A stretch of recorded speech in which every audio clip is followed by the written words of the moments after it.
AFCON Morocco 2025 have come and gone.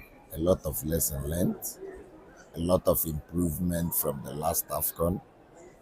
Morocco improved massively on infrastructure, security, easier movement from one place to another.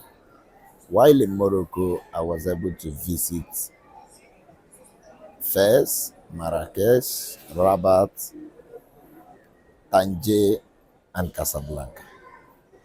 It was easier for me to move from one city to another without even knowing that I've covered distance that should normally take hours. Yes, there are some talking points, especially from the finals, where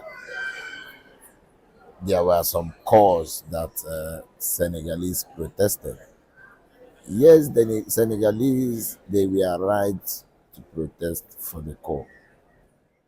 But truth be told, the penalty was a clear penalty. There's no issue with that penalty. Whenever in football, whenever penalty is conceded, it must be awarded.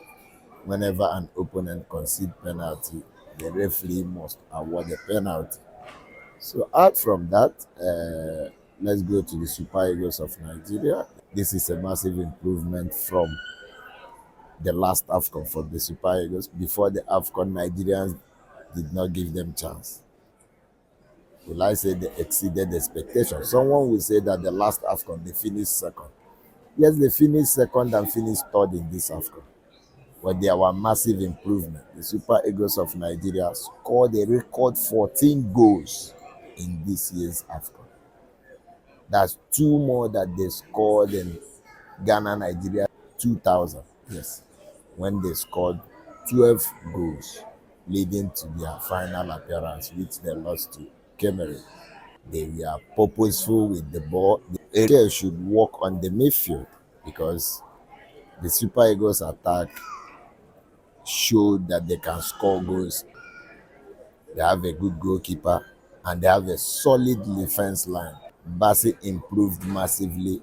Osayi Samuel improved as well. And Bruno Nyemechi improved also.